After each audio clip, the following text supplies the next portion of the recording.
Бандиттер мен президенттер, әртістер мен депутаттар, байлар мен кедейлер, залымдар мен әулиелер, ерлер мен әйелдер, бәрі де бұл брендті аңсап сүйіп қалайды. Байлық пен жетістіктің рәмізі, комфорт пен жылдамдықтың нысаны, және менің ең алғашқы махаббатым Mercedes-Benz. Достар, бұл видеоны мен көптен бері жасағым келіп еді. Бала кезімде орыстың сақырлаған көліктерінен кейін өмірімде бірінші рет 124-ші Мерседеске отырғанымда басқа әлемге түскендей болып едім. Оның жүрісі, арылдаған дауысы, тіпті былғарлы салонның иісі әлі де есімде. Бәлкім сіздер де сондай сезімде болған шығарсыздар. Содан бері бұндай өнер туындысын қандай адам шығарған екен деп ізденуші едім. Ендеше бұл видеода атақты бренд қалай пайда болғанын, оның негізін қалаған конструкторлар адамзат тарихында қандай із қалдырғанын, және бұл марканың пайда болуына әйелдер қандай үлес қосқанын білесіздер. Сонымен Mercedes сүйер қауым, жақсылап жайғасып, бізді мұқият тыңдауға дайын болыңыздар. Бұл Friday Time арнасы, менің есімім Тілеухан Шыңғысханұлы. Бұл арнада тарих арқылы бүгінгі күнімізді түсіндіреміз. Ендеше Mercedes-Benz кеттік.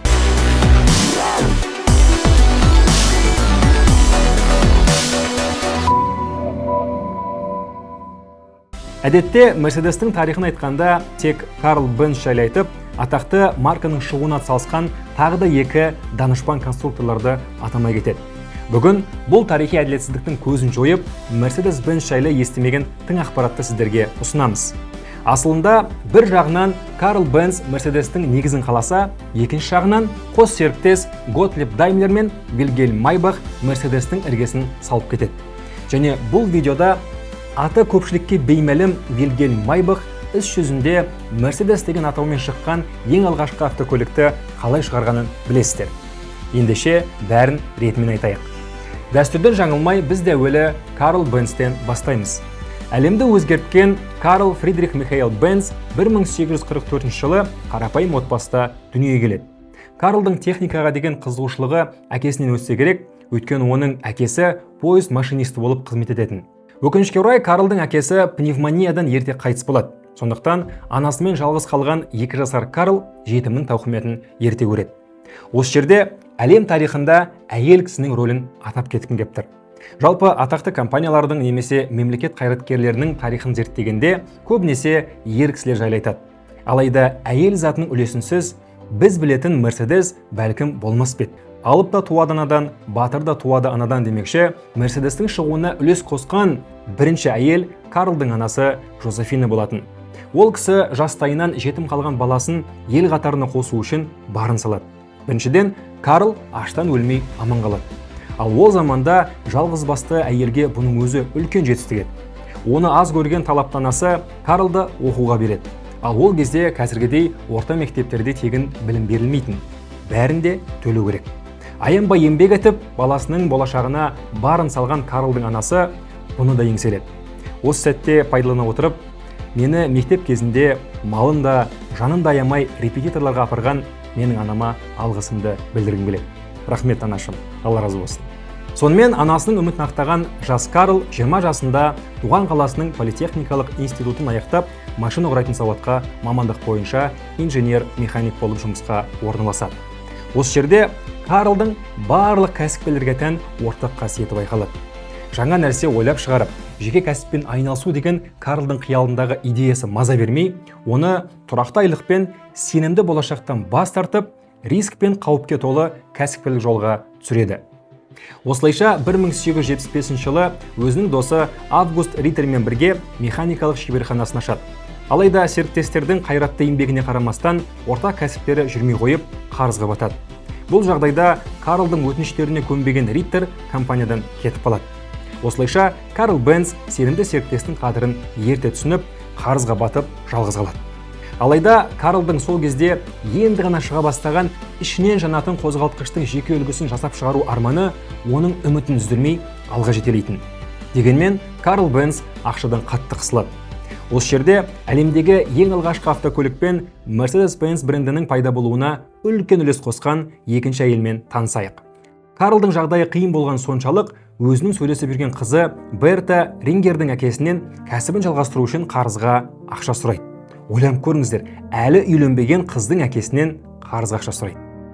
Қызына сөз салып жүрген жігіт пысық та қабілетті бала екенін сезінген Карлдың болашақ қайынатасы оған әжептәуір қаражатты қарызға береді.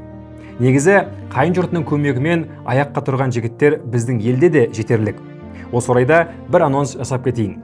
Жақын арада біздің арнада қайынатасының көмегімен миллионер атанған бір қазақ жайлы бөлек бір видео шығады. Жоға, бұлар жайлы емес. Ақ патшаның заманында Ақмолада кондитерлік фабрика ашып, байыған, тіпті керек десеңіз, қазақ даласында ең алғашқы автокөлік жинайтын завод ашпақшы болған Баймұхамбет Қосшығұлұлы жайлы. Айтпақшы, бұл кісіде жоқшылықпен алысып, жетім өскен. Жалпы Баймұхамбет атамның тарихы кедейлікпен қарызынан құтылып, ел қатарлы өмір сүргісі келетіндер үшін рух пен шабыт беретіні сөзсіз. Ендеше арнамызға тіркеліп, осы видеоны күтіңіздер. Енді Карл Бенцке оралайық. Болашақ қайнатасынан қарызға ақшалып, кәсібін әрі қарай домалатқан Карл Бенц көп ұзамай ол кісіден батасын алып, қызын алады. Ал берілген қарыз қыздың жасауы ретінде есепке алынып, Карлдың қарызы жабылады. Осыған қарағанда Карл Бенц қайын жұртын ешқашанда қиын жұрт демесе керек. Айта кетейік, Карл мен Бертаның құрған отауының босағасы берік, керегесі кең болады. Бұл шаңырақта 5 бала дүние есігін ашып, ата-анасының қуанышына айналады. Отбасының берекесін күзетіп, балаларына тәрбие берумен қатар, тектінің қызы Берта ерінің кәсібін дамытуына тікелей атсалысады. Карлдың кішігірім бизнесі бірнеше рет қолдауға шақ қалғанда, Берта әрдайым көмекке келіп, ерін қолдай білген. Тіпті бір жолы ойламаған жерден Карлдың компаниясына теңдесі жарнама жасап, едәуір дамып кетуіне себепші болады. Бірақ бұл жайлы сәл кейінірек. Ал әзірше малдың басын құрып, жеке шеберханасын аша білген Карл Бенц көптен бері көздеп жүрген ішінен жанатын қозғалтқыштың жеке үлгісін жасауға кірісіп кетеді. Әлбетте, бұл оңай іс болмайтын. Дегенмен, табанды еңбек пен қайтпас қайсарлығын таныта білген Карл Бенц 1879 жылы өзінің ең алғашқы 2 тактілі қозғалтқышын жасап шығарады.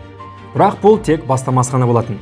Келесі бірнеше жылдың ішінде бізге жақсы белгілі қозғалтқышты іске қосу, тұтандыру жүйесі, тұтандыру шамы, яғни свеча зажигания, карбюратор, радиатор сынды көптеген техникалық бұйымдарды жетілдіреді. Яғни Карл Бенц қарап тұрса қазіргі заманауи автокөліктердің негіздерін қалаған адамдардың бірі. Алайда бұл конструкторлық шығармашылықтың өз құны болатын. Карл Бенц өзінің сүйікті ісімен айналысып жатқанда, оның шеберханасы түрлі техниканы жөндеп, әрең дегенде күн көріп, бірнеше рет банкрот болуға шамалы қалады. Карлдың айтуы бойынша ақша жетіспей қатты қысылатын едік.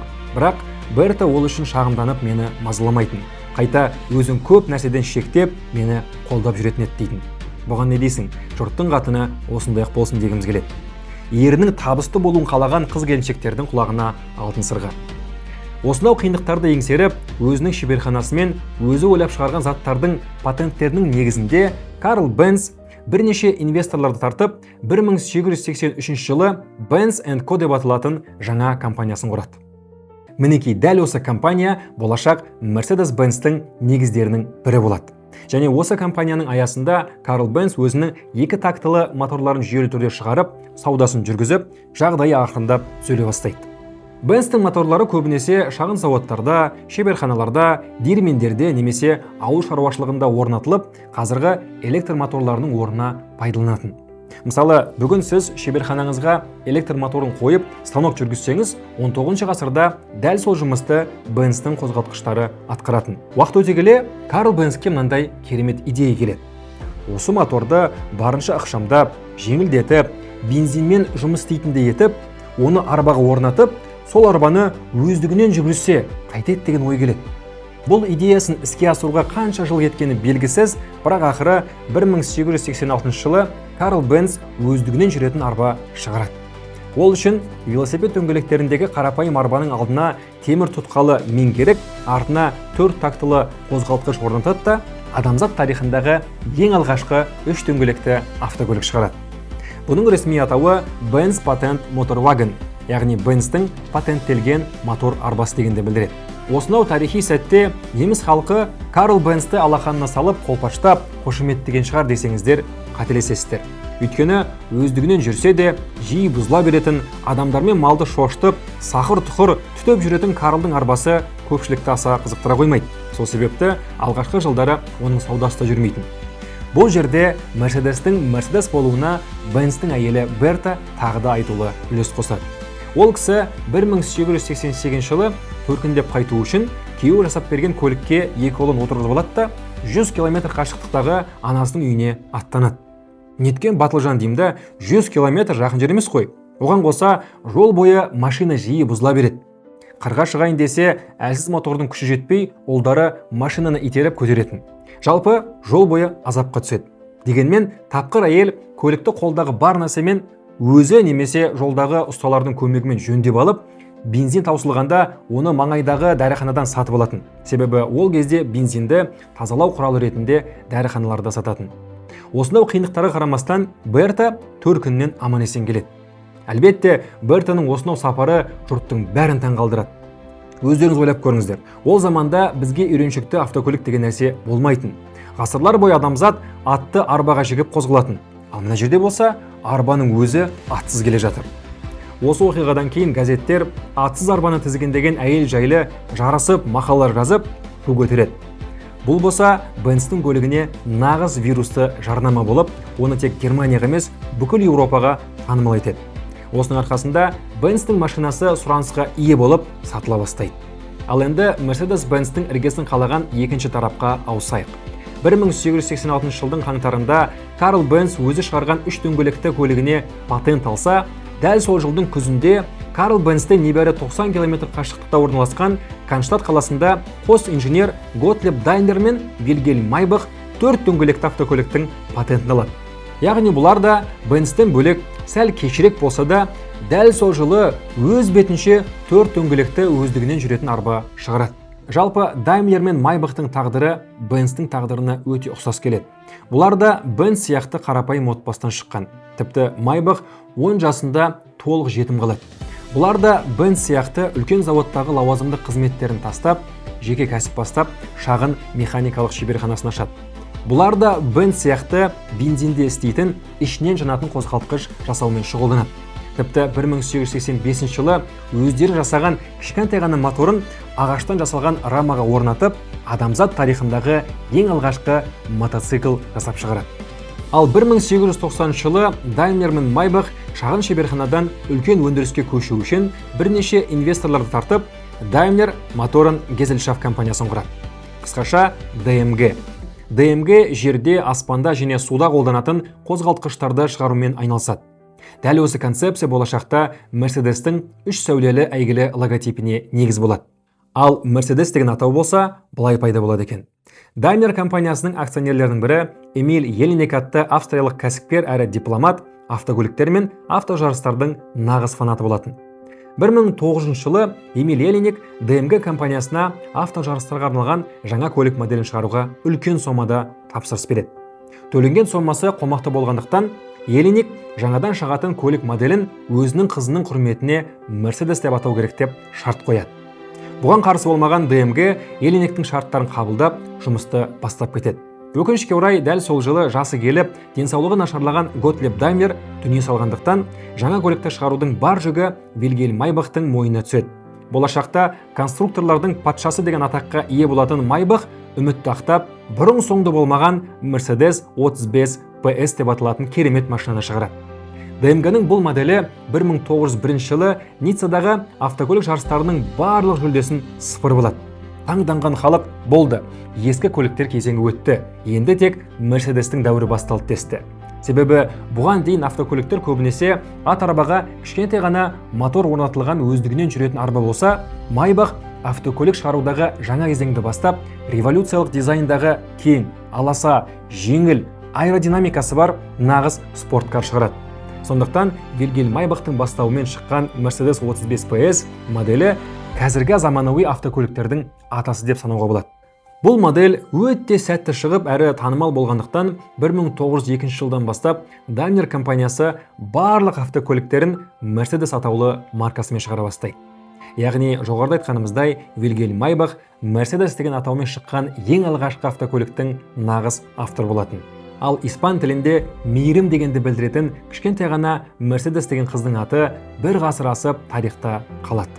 Өкінішке орай, Даймлер мен Майбах көптеген кәсіпкерлердің қателігін қайталап, инвесторларға компаниясының үлесінің басым бөлігі мен сәйкесінше билігін беріп қояды. Сол себепті Готлиб Даймлер қайтыс болғаннан кейін Вильгельм Майбах ДМГ компаниясына бір емес бірнеше өте сәтті көлік модельдерін шығарғанына қарамастан, бизнестің қатаң тәртібіне тап болып, компаниясынан кетуге мәжбүр болады. Себебі ДМГ-ның инвесторлары салған ақшасын тезірек қайтарып алу үшін арзан, сәйкесінше деңгейі төмен, бірақ өте көп сатылатын көліктерді шығару керек деп талап етсе, Вильгельм Майбах премиалды автокөліктерді шығарғысы келетін. Осылайша 1907 жылы Майбах мырза инвесторлармен басы піспей ДМГ-дан кетіп қалып, ұлы Карлмен өз атындағы Майбах Моторенбау деп аталатын жеке компаниясын ашады. Айта кетейік, Майбах компаниясы люкс деңгейіндегі автокөліктерді шығарудағы үлкен жетістіктерге жетеді. Мысалы, 1929 жылы шыққан Майбах Цепелин лимузині өз заманында әлемнің ең қымбат көлігі болатын. Бірақ бұл бөлек әңгіме. Майбах жайында толығырақ білгіңіз келсе, комментарийде жаза кетіңіздер. Бәлкім бөлек видео шығарармыз. Достар, осы видеоны жасау барысында маған мынандай бір ой келді. Ненің арқасында неміс елі бір дәуірде, бір елде, бір ұлттың ішінен Benz, Daimler, Майбах, Porsche, Siemens секілді көптеген дарынды конструкторлар мен кәсіпкерлерін шығара білді. Жалпы немістердің данышпандығының сыры неде? Және бізге қазақтармен қоса бүкіл түркі елдеріне осы жетістіктерді қайталау үшін не істеу керек? Пікірлеріңізді төменде қалдыра кетіңіздер. Бірден айта кетейін, билікті жамандамаймыз. Ал енді Daimler мен Benz-ке оралатын болсақ, бұл компаниялар бір-біріне бәсеке құрып жеке дара дамып келетін. Алайда 1914 жылы адамзат тарихында бұрын соңды болмаған сұрапыл соғыс басталады. Бұл соғыста неміс елі ойсырай жеңіліп, терең дағдарысқа ұшырайды. Оған қоса Германия нарығына еніп, бәсекені арттырған ақш-тың Ford Motor Company неміс автоөнеркәсібін одан да қиын жағдайда қалдырады. Осынау қиын қыстау заманда аман қалу үшін 1926 жылы Benz пен Daimler компанияларының акционерлері бірігу жайында шешім қабылдайды. Осылайша дүниеге әйгілі Daimler-Benz компаниясы келеді. Ал оның барлық автокөліктері Mercedes-Benz маркасымен шыға бастайды. Және мына қызыққа қараңыз. Біріккен компанияның алғашқы техникалық басшысы болашақта өзінің атымен жеке автокөлік маркасын шығаратын аты аңызға айналған Фердинанд Порше болады. Бұл тарихи рәсімге компанияның негізін қалаушыларынан тек 82 жастағы қарт Карл Бенц қана қатысады. Себебі 1900 жылы Готлиб Даймлер қайтыс болса, 1907 жылы жоғарыда айтқанымыздай Вильгельм Майбах ДМГ-дан кетіп қалады. Mercedes-Benz-тің шығу тарихы мен атауы қалай пайда болғанын білдіңіздер. Бұл видеода мен Mercedes-тің адами жағын, оның негізін қалаған адамдардың тағдырын ашықтап, олар да біз секілді адам болғанын көрсеткім келді. Олар да жетімдік пен жоқшылықты көріп, өз басын өзі алып шыққандарын, оларда да отбасылық проблемалар болғанын, олар да кәсіп ашып, қарызға батып, инвесторларды тартып, олармен басы піспей, өз компаниясынан айырылып қалып, қайта құлап, қайта тұрғанын айтқым келді. Жалпы олар сіз секілді өмір сүрген. Ендеше сіз де талап қойып, жаныңызды аямай, қажырлы еңбек етсеңіз, Mercedes-Benz секілді әлемдік деңгейдегі компания құралатыныңыз сөзсіз. Осымен атақты Mercedes-Benz жайындағы видеомыздың бірінші бөлігі тәмам. Келесі видеода Daimler-Benz концерні екінші дүниежүзілік соғысының тоқырауынан көтеріліп, ненің арқасында автокөлік саласының сұлтанына айналғанын білесіз. Және әрине атақты Гелендваген мен 140 пен 124 кузовтағы модельдердің шығу тарихы мен әсерін ашықтаймыз. Лайктарыңыз бен пікірлеріңізді аямай арнамызға жазылып, келесі көріскенше бар болыңыздар.